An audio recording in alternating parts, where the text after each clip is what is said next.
Mobile recharge आने वाले वक्त में और महंगा हो सकता है। एक रिपोर्ट के मुताबिक कुछ ही वक्त में जो टेलीकॉम कंपनीज हैं वो अपने टैरिफ्स में इजाफा कर सकते हैं। टैरिफ्स में इजाफा मतलब उसका सीधा असर आम आदमी के जेब पर पड़ता है, यानी कि रिचार्ज करने के लिए आपको ज्यादा पैसा देना पड़ेगा। आपको याद होगा साल 2024 में भी टैरिफ्स में इजाफा किया गया था और उस टाइम भी रिचार्ज महंगा हुआ था। वही साल 2026 में यानी कुछ ही वक्त बाद अब फिर से टैरिफ्स में इजाफे की बात टेलीकॉम कंपनीज की तरफ से हो रही है। और ऐसा होता क्यों है? क्योंकि मामला ये है कि अब मार्केट में यानी कि जो टेलीकॉम कंपनीज हैं उनमें कोई कंपटीशन नहीं है। बची कुछ ही कंपनीज हैं जो कि सर्विस प्रोवाइडर्स हैं, चाहे हम रिलायंस जियो की बात करें, आइडिया वोडाफोन की या फिर एयरटेल की।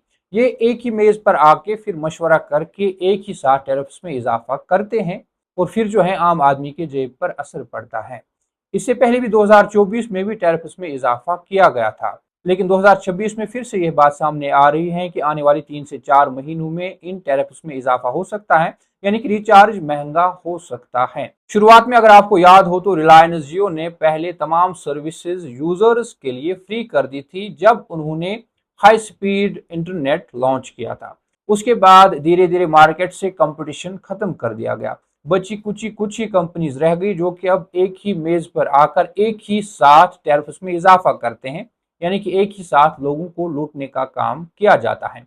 और मार्केट में जब भी किसी चीज की डिमांड बढ़ जाती है तो उसमें रेट रिविजन्स, उसमें टैरिफ्स का इजाफा होना, फिर बार बार ये चीज़ें होती रहती है। और यही इन कंपनीज के साथ है क्योंकि तमाम यूजर्स इन्हीं 2-3 कंपनीज में बटे हुए हैं, यानी कि इससे ज़्यादा आपके पास ऑप्शंस अगर नहीं होंगे तो फिर आप मजबूर हैं इन्हीं में से किसी को चुनने के लिए। तो जब एक ही साथ सारी कंपनीज टैरिफ्स में इजाफा करते हैं तो आपके स्विच करने का कोई फायदा नहीं रहता, फिर आप उसी जगह रहते हैं जहां पर आप होते हैं। यही हाल इन कंपनीज का हो गया है। यह अब एक ही साथ एक ही मेज पर आकर फिर आम लोगों को लूटने का काम करते हैं। उसके बाद एक और टेलीकॉम कंपनी है BSNL, लेकिन उनकी सर्विसेज में लगातार कहीं ना कहीं शिकायत मौसूल होती हैं। उनके प्राइसेस जो उनके पैक्स हैं वो ज़रूर कम है, लेकिन सर्विस में कहीं ना कहीं दिक्कत आती रहती है। फिलहाल ये कोई ऑफिशियल अभी इन कंपनीज की तरफ से नहीं किया गया है, कोई अनाउंसमेंट नहीं है, लेकिन ये एक रिपोर्ट के मुताबिक कहा जा रहा है कि आने वाली 3 से 4 महीनों में 12 से 15% तक ये टेलीकॉम कंपनीज टैरिफ्स में इजाफा कर सकती हैं।